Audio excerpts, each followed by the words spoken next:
Hello class, what's happening today? Today we're going to be learning about a real exciting subject today. It's probably my favorite by far. It's Area of Operations 3, Pre-Flight Preparations, Task C. Here it is, weather information. That's right, we're learning about weather. Well, I want to be a pilot, I want to go, why do I care about these stupid clouds in the sky, Well, some of these clouds, can mess you up pretty bad. And you don't really want, to crash and die and to lose to a to lose to a cloud. That'd be pretty embarrassing. So, usually when you're here in Bakersfield, it's nice and shiny, but some days you have days, we're going on a field trip class, all right? Some days you have days like this, okay? And, it's not looking too good, all right? It's not nice and shiny. You guys see the sun anywhere? No, it's these huge layer of clouds. Like, that's just not good weather to fly in, all right? It's just not. And you, as the pilot, are making that judgment of that go or no-go decision. And sometimes it's not as easy as this. Sometimes, it's nice and shiny over here, but you're flying, and then you're heading over to Visalia or something. And then it's real bad over there, but, how can you know? It's not like you can see hundreds of miles away. Well, that's why we have, resources to tell us whether, the weather information over there, so we can make these no-go decisions, all right? If you're starting as a private pilot and don't really understand the rest of these stuff that I'm gonna tell you, but just, your instructor's telling you, did you get a pre-flight, did you get a weather briefing, and you'll be like, and you probably looked at some like random stuff here, which you're gonna be given, once again, another field trip. You're probably gonna be given, all right, let me change the camera. Oh my goodness, this is embarrassing. Okay. Sorry, class. Probably gonna be giving something like this, this is your foreflight, an app like this, and you really don't know what all this stuff means. You're like, it looks green, that looks good, and that's probably your judgment call. However, you're more than likely going to be calling this number here. Most people say it's the weather briefing number, but here's the actual number. It's 1-800-992-7433. And then when you call them, you're going to have some information already need to be available, like your aircraft tail number. Oh my goodness. There you go. Like your aircraft tail number, where you're going, at what time, when, at what altitude you're at, when you're coming back, where specifically, you're going. And let's say you're going to the practice area, you're gonna be saying about 5 nautical miles west of, KBFL. And the weather briefer is most likely gonna understand that. Okay, and then they're just gonna yap for a couple, a good amount of minutes. And then they'll be like, yeah. At the end of it, they'll give you like a quick summary, be like, yeah, it's a pretty good day to fly. And you'll be like, cool. And then if your instructor ever presses you, you can be like, you can pull up, your phone, your information, be like, yeah, I called the weather briefer. That's me. And you can be a good student pilot, But we don't want that mediocrity. You can get away with that for a good amount of time for your training and call that a day and be like, yeah, I got the weather. And that could be your basic level of understanding. But you're gonna come across probably your first stage check, and then they're gonna press you about your real weather information knowledge. So probably the most basic thing that you're gonna want to actually understand is METARs, and then TAFs, and then PIREPs. These are the big three. Okay, they have more stuff about them, but what you need to understand about a METAR, okay, METAR, is that it's Meteorological Aerodrome Report, okay? Just highlight the R here, meteorological, but this R, it's a report, okay?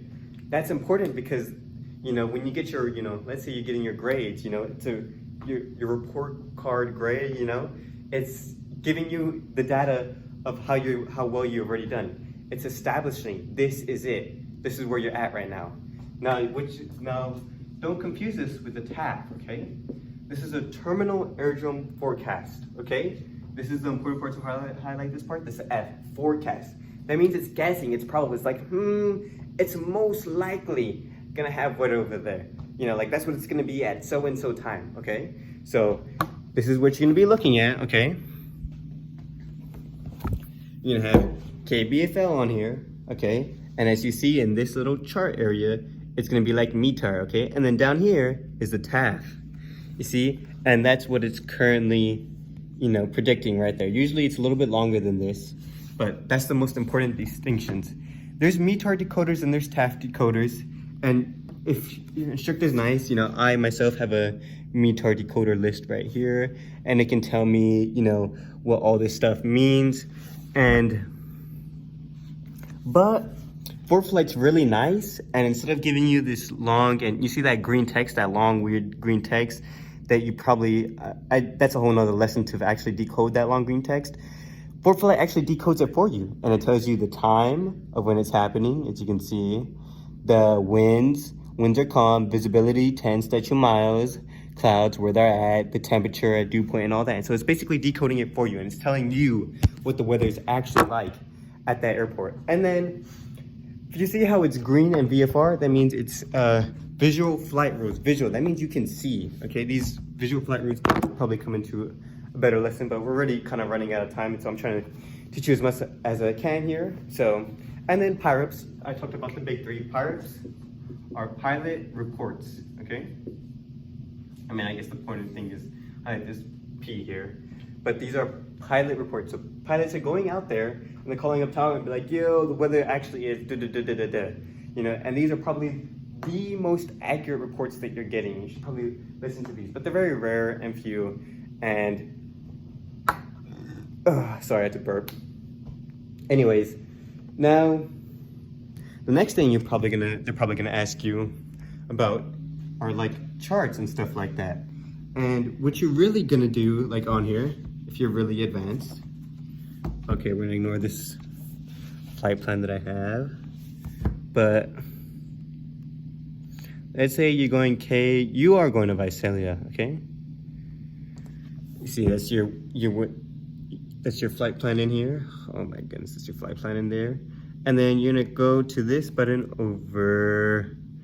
over here, okay? And then you're gonna click flights, okay?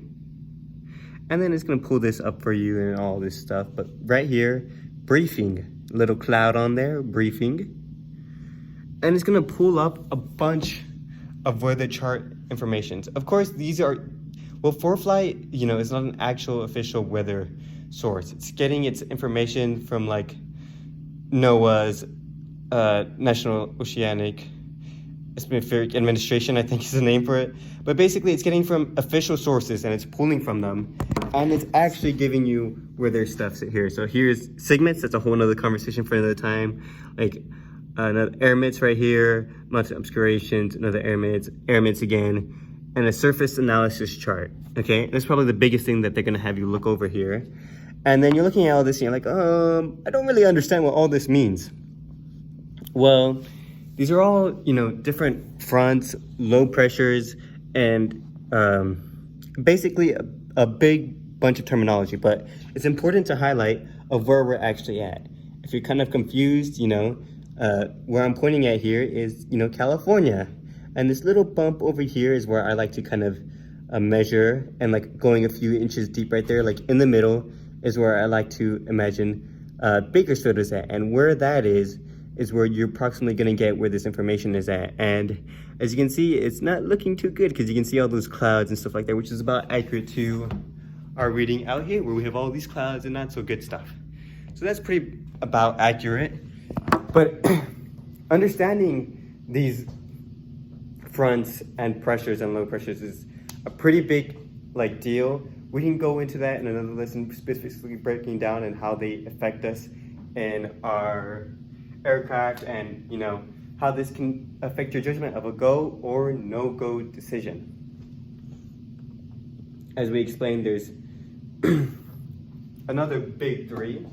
There's, as we quickly went over as it was giving us our weather briefing, there's AirMITs, SIGMETs, and convective SIGMETs. And these are reports, you know, as you saw those big highlighted areas of like where this weather conditions are happening. Emirates can also be broken down into 3 other things, but basically they are they're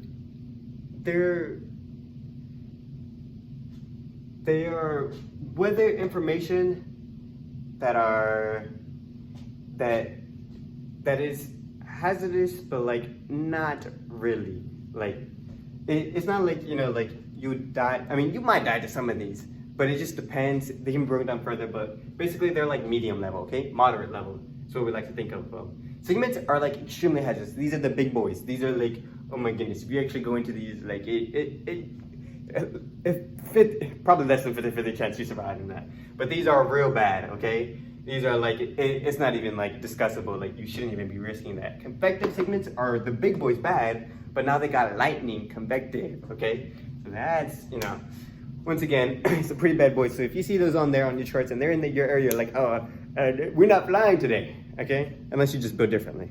All right, then I don't know what to tell you.